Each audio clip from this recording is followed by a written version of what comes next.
Singapore राष्ट्रपति mister Thurman षण्मुगरत्नम जी आज दुई दुनिया ओडिशा गस्तरे आसिछंती।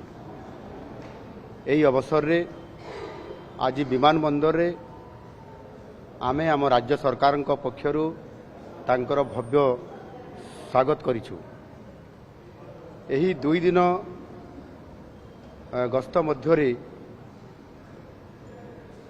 सिंगापुर राष्ट्रपति महोदय भुवनेश्वर वर्ल्ड स्किल सेंटर परिदर्शन करने सहित विश्व प्रसिद्ध कोणार्क मंदिर परिदर्शन करिवार कार्यक्रम रही।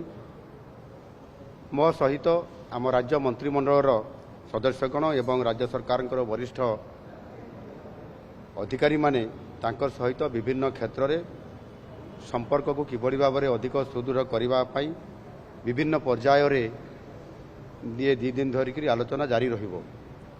विशेष करिकी सहरांचल योजना, बंदरर परिचालना, लॉजिस्टिक, सबुज शक्ति और दक्षता विकास कार्यक्रम रे तांकर सहित अधिक सहयोगर संभावना रही एवं सिंगापुर सरकार सहित ओडिशा सरकार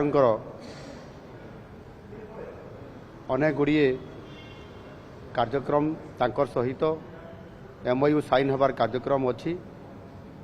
ताहा निश्चित भाव में जिते बड़े कार्यक्रम एवं एमओयू साइन हो आम ओडिशा रे इन्वेस्टमेंट एवं सिंगापुर सहित तांकर सहित सहयोग रे ओडिशा रे जो नुआ ओडिशा गठन करिवार समृद्ध ओडिशा गठन करिवार जो आमे चिंता रखीचु एवं ता सहित उत्कर्ष ओडिशा माध्यम रे ओडिशा को शिल्प क्षेत्र में आगू नापी मु आशा करुच्ची। निश्चित भाव में यह एक ऐतिहासिक हेबो एवं ओडिशा रे इन्वेस्टमेंट आसीबा सहित विशेष करी सिंगापुर देश सहित आम ओडिशार संपर्क को बढ़िबा सहित इन्वेस्टमेंट बढ़िबो जहाँ द्वारा ओडिशा उपकृत हो पारिबो।